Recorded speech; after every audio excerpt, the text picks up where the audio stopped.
Good morning, I'm Harley Schlanger from the LaRouche organization with your daily video update for April 29th, 2025. Well, in spite of the intention of the neocons globally to tie up policy of all nations in permanent war, diplomacy is moving forward. And we're seeing this especially in terms of the U.S.-Russian relationship that moved toward normalization, with the meetings of Steve Witkoff with Putin, also the meetings with Iran to try and avoid a war with Iran. And now the BRICS foreign ministers are meeting in Rio to discuss coordinated policies which can advance the interests of member states. The BRICS has become the policy center of discussion for the interests of the global majority. And you put that together with the moves toward peace in Ukraine, the attempt to find a resolution to the India-Pakistan flare-up, and there's a very good possibility we could be in the beginning of the establishment of a new paradigm based on a new security and development architecture. But there's no point more important than ending these ongoing wars and confrontations, because they're designed to defend the collapsing unipolar order.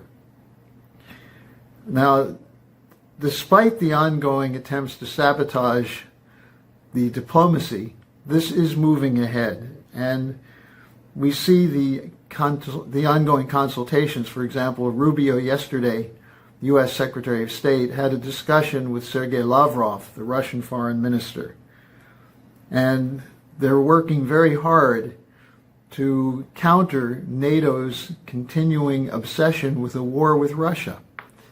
So the coalition of the willing, so-called, of Keir Starmer represents a threat to the potential for peace, as they seem more committed to a permanent war, partly as a way of keeping the European Union alive by painting Russia as the enemy, the evil enemy that has to be countered, with hundreds of billions of dollars of funds spent on rearmament. So as these situations develop, we'll see more potential coming out, not just of ending wars, but of moving toward economic solutions, such as LaRouche's Oasis Plan for the Middle East. Now, there's no more serious situation than the need for a coordinated effort to stop the genocidal policy being carried out by Israel's Netanyahu regime of extreme Zionists. They're moving toward a solution of the Palestinian problem based on killing more Palestinian civilians and convincing those who are left alive to leave the country, what they call a voluntary transfer. But it's not voluntary. They're trying to starve them out. They're withholding all humanitarian aid, shutting off Gaza completely. And this is something which must be addressed internationally. And the key question here is, will the U.S. continue to supply Israel? This is a weak spot in President Trump's commitment, stated commitment for peace. Now, what's interesting is that pressure is continuing to grow against Netanyahu within Israel. And I want to give you a couple of examples of this, because it's long overdue, but it's very interesting, as tens of thousands of people are marching through the streets of Israel's cities, virtually every day, but especially on Saturdays, to protest Netanyahu's continuing the war, the ending of the ceasefire, and continuing the war, and threatening to send Israeli troops, keep them in Lebanon, keep them in Syria, and send them against Iran. Now, here are some of the examples of the opposition emerging to Netanyahu. Ehud Olmert, who's not exactly a peacenik, former prime minister from 2006 to 2009, Olmert decried the polarization that Netanyahu has created. He described this as the deepest internal crisis in its entire history of Israel.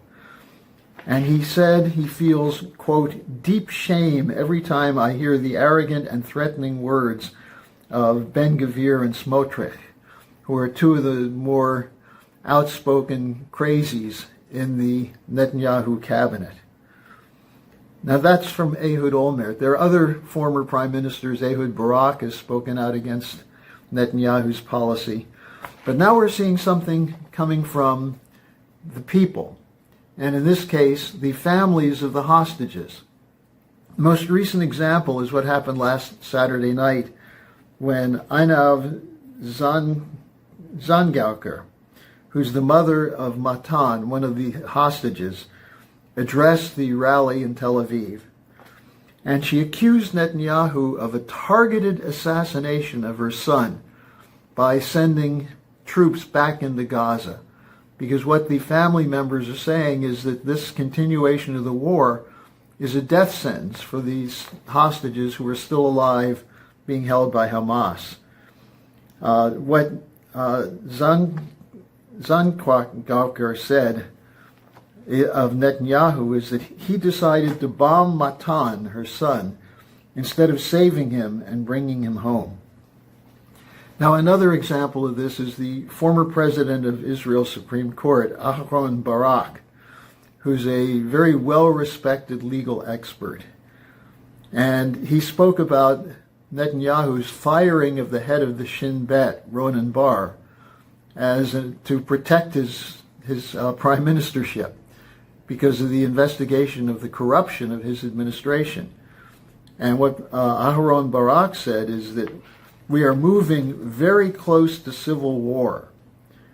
And he said the firing of Ronan Bar, which has been temporarily put on hold by the Supreme Court, is an example of the lawlessness and the move to cross a red line. Now, another example in terms of the population at large was an interesting demonstration Saturday by a group called Standing Together, which is made up of Israeli Jews and Israeli Arabs. And they decided to march with pictures, with photos of some of the 18,000 children, Palestinian children, who have been killed because of the Israeli attacks into Gaza. And the co-director, Alon Lee Green, said, Ben-Gvir told the police to not let them march, that this would be illegal. But Alon Lee Green said, we're not ashamed or afraid when the Kahani police, Ben-Gvir's police, tell us that it's illegal to hold photos of the children killed in Gaza. We do not back down. We did not only defy the police and put pictures of Gazan children on billboards across the country, but now we will raise the thousands of photos of the children given to you here. And we will stand for a minute of silence in memory of the girls and boys and babies killed by our bombings in Gaza. This is a very strong statement, a powerful statement coming from citizens of Israel. Netanyahu's response, all you're doing is emboldening Hamas. Now, it's important to understand that Netanyahu believes in a concept, a national security concept, which has failed, which is that the only way to get peace with the Palestinians is to slam them hard with deterrence, with military defeat, in a way to convince them that they will never have the freedom that they want in their own homeland. And that this is a concept that's called the Iron Wall, that goes back to the founder of Netanyahu's party, Jabotinsky. And I've just written an article about this, which will be linked in the description section. But what it shows is that in spite of deterrence, in spite of spying, in spite of forceful repression, the Palestinians are still there and still fighting for their rights. So the doctrine has failed. And all it means is that Israel, if it's going to survive in this form, is going to have to carry out more genocide. Now, the demonstrations in Israel are important, but they must be backed by commitment from the United States to stop funding the Netanyahu crazy regime. And that's something that we in the West have to fight for. No more funds for genocide. Now, I'm also going to attach an initiative that the Schiller Institute has taken against the rearmament policy of the European Union. And again, this is signed by 60 very prominent people. It's circulating. You can sign it, circulate it, get more people to sign it. The question really is, will the citizens of the world take seriously the idea of mutually beneficial cooperation as an alternative to permanent war and destruction? So thanks for joining me today. Take a look at these articles and this initiative. And there's also a link to register for our conference, the Schiller Institute Conference, May 24th and 25th, which will be a spectacular event. Very prominent people coming together around the idea of the International Peace Coalition, but coming together to provide an alternative to the permanent war of the neocons and the globalists.